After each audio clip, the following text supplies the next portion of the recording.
Hello guys, welcome to the channel.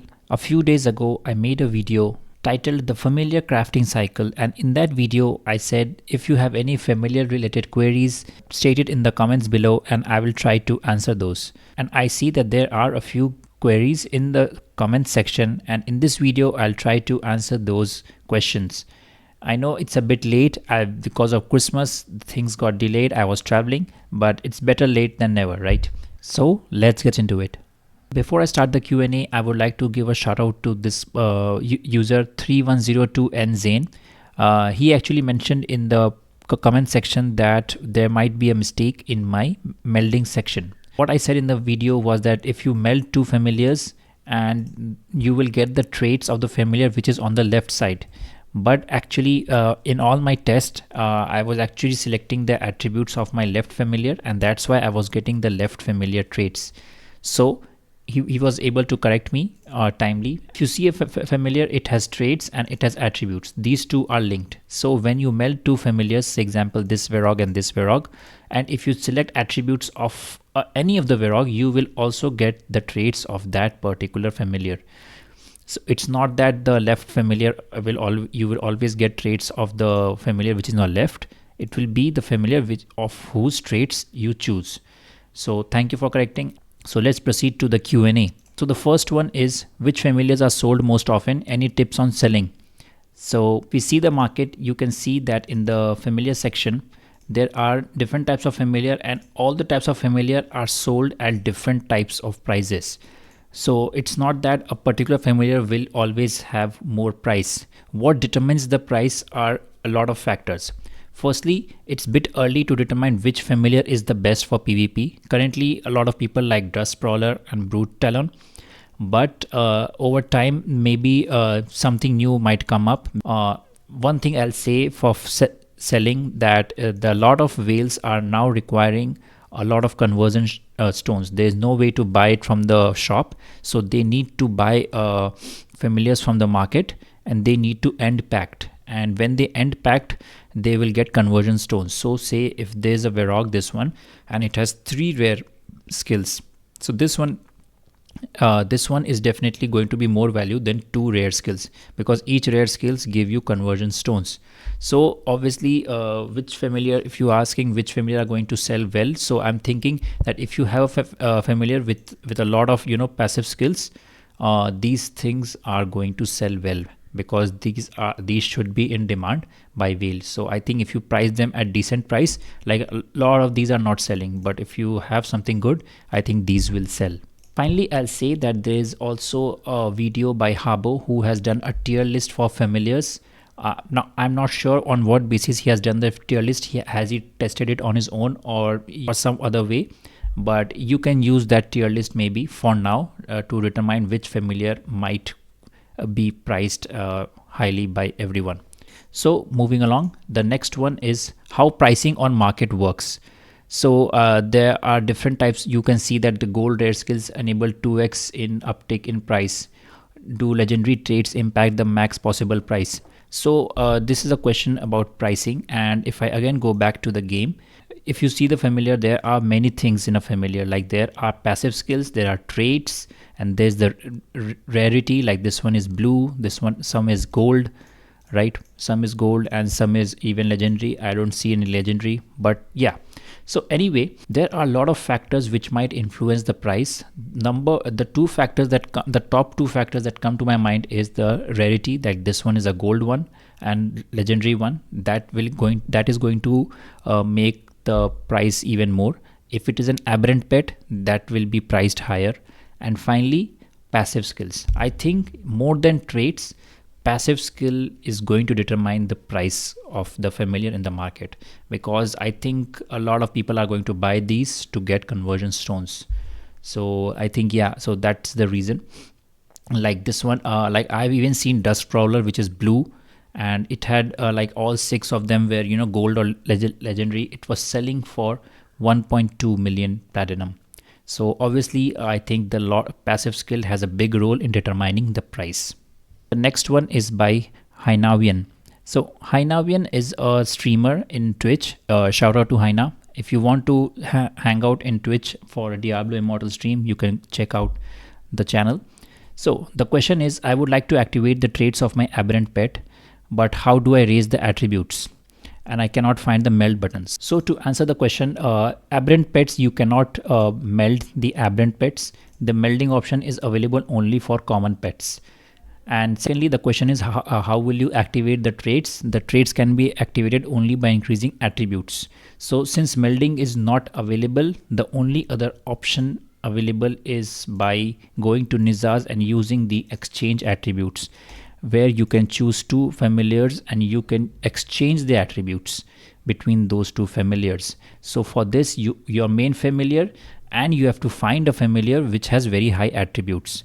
The second part is, how do we evolve pets? So there's a two-headed cat in Westmarch.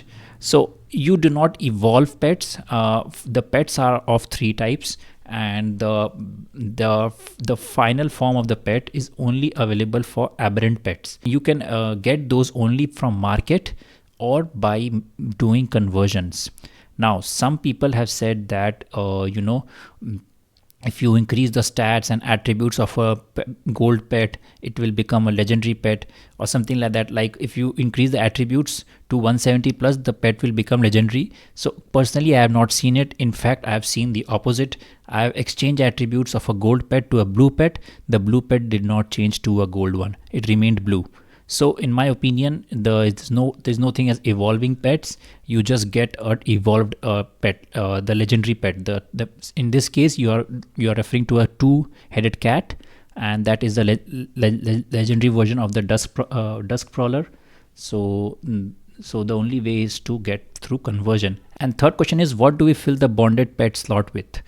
The companion, I assume, has to be a legendary aberrant companion with all legendary traits and utility traits. So actually, right, if you come to the game and if you see the bonded familiar slot here, only the traits will be active for the bonded pets, and the traits, if it is legendary, then only it will be active. If it is a gold trait, for example, this one has a gold trait, and if I put this in the bond slot, it will not be active. So it has to be legendary trait.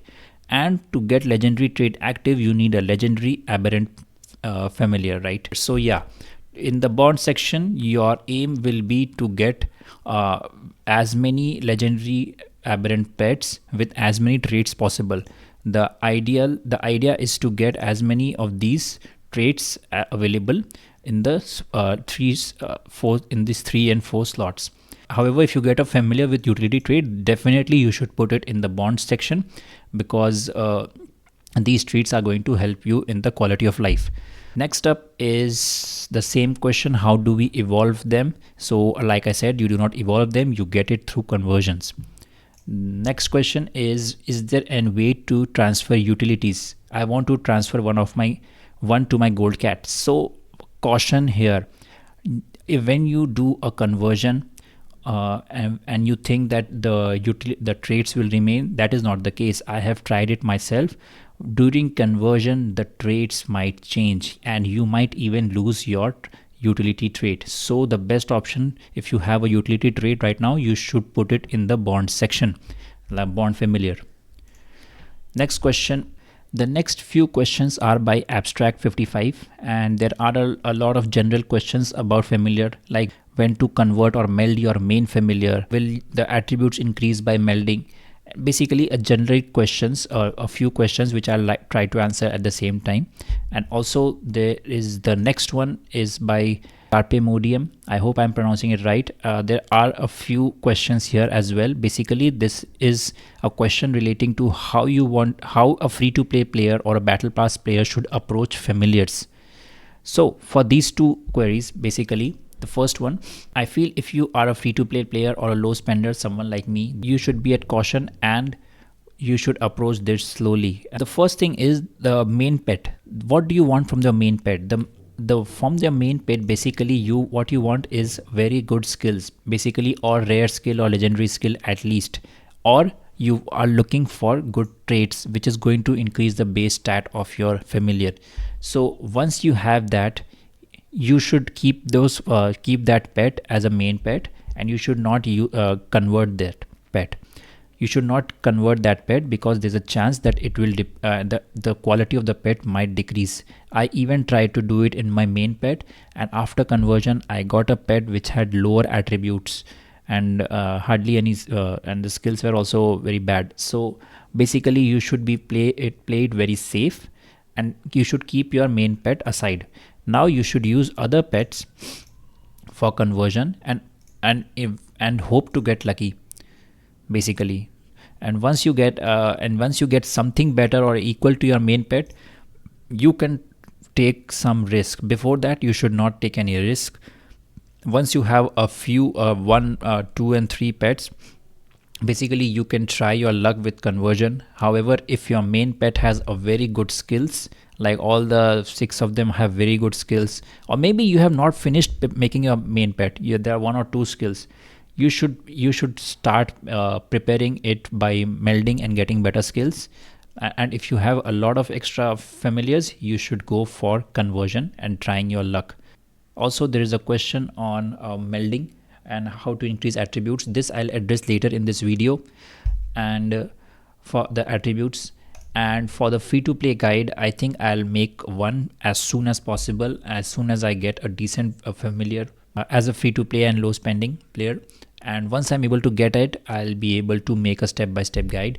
But for now, I think it's better to play safe and not gamble with your main pet. But for the other pet, I think whatever you get, you should try to use the convert option and try to hit a jackpot. After that, the question is there a way to meld or convert ordinary pets without losing their rarity? No, there is no way. If you are converting ordinary pets, their rarity might decrease. Secondly, is there a way where you can where you meld or convert without losing number of legendary traits or skills? So legendary traits, if you are converting, you might lose your legendary trait if it is an ordinary pet. However, for skills, say you have 4 stars, that might reduce to 3-star familiar. So there is some type of guarantee in conversion, but it's not like you will get 4-star. You will guarantee get a 4-star after converting a 4-star, right? And during melding, yes, during melding you can retain the skills, but for traits during conversion, there's no guarantee. Next question is, I'm trying to make a strong cat pet.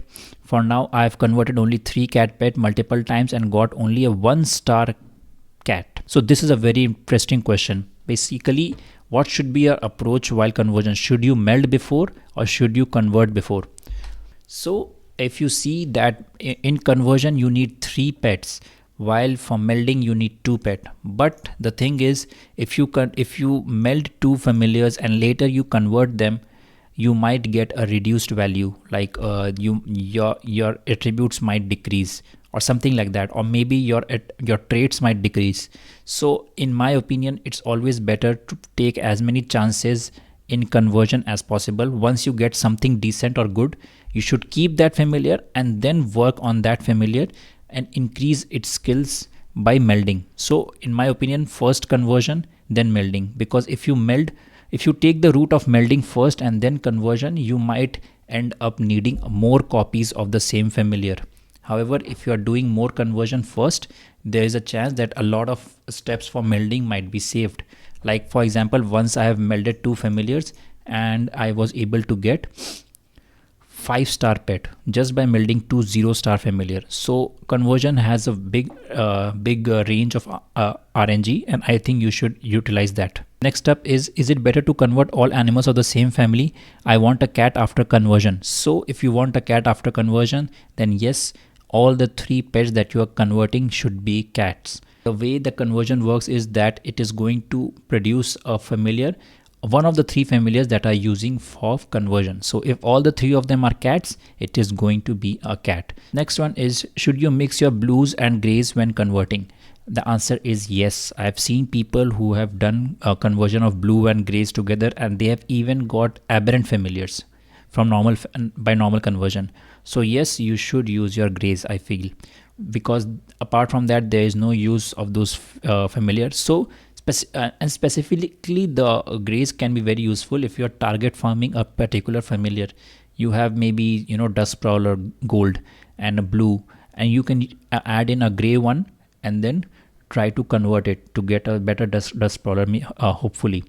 Does including at least one blue guarantee a blue from converting? So I am not sure on the guarantee thing of the rarity in ordinary pets. I think it is not, but mostly from my experience, I have seen that usually I am getting blue. But I think there is no guarantee. You might get maybe you are converting 3 gold and you might get a blue. So you need a big sample size for this to explore. So the next question is, does converting produce any new traits? Yes, when you are converting, you might get some new traits. Say maybe you're converting a familiar of only one trait, you might end up getting 4 traits, or maybe from 3 you might end up to 1. So it is total gamble in conversion, but there is a lot of upside as well. So the next question is very interesting. How do we increase familiar attributes other than exchange? Suppose I got a familiar of 3 traits and I want to unlock them, and I don't have higher attributes familiar right now. So this is a very interesting question. So let's get back to the game.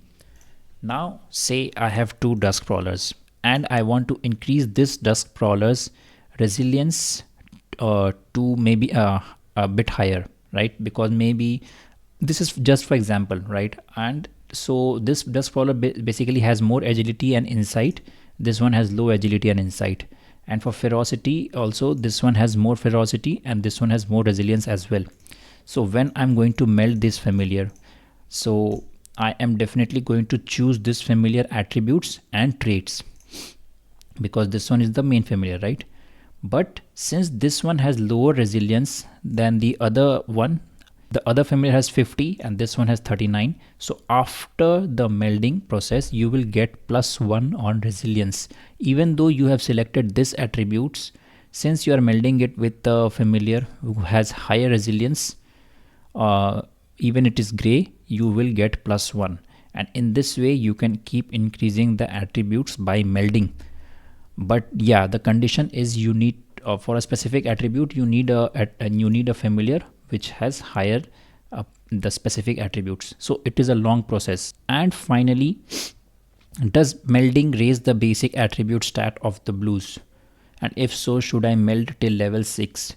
So like I said just now, during melding, your basic attributes will increase by 1 each time if the familiar you are melding with has higher attributes of that particular type. So if so, should I meld till level 6 to raise the basic attributes? So to answer this, level 6 is for basically skill overview. Basically it is for getting better quality of skills, the rare skills, right? And also to get a unique skill, hopefully, like for example, Mary Jane has this exclusive passive skill which is only available to Mary Jane. I call it Mary Jane. Anyway, so that is should be the purpose to get the skills, but attributes is a separate thing which is tied with your traits. You should only increase the attribute which you need to activate your trait, and in this case it is like agility. So I should keep melding it till I get this agility to 120. And if it is like suppose this is at 118, so two more melding and it will be at 120 and my traits will be active. So in this way you should go about for melding and also for getting the 6 rare skills in your familiar. So I hope this Q&A was a bit helpful, and I hope people and I hope you got some insights, and I hope I was able to answer those correctly. I might do a full familiar free to play step-by-step approach. Obviously it is a bit early in the familiar ecosystem, and as I'm able to test out more familiars, I might be able to do a tier list, or maybe test out different familiars, like which one is better suited for a particular class and things like that. So a lot to explore with the familiars.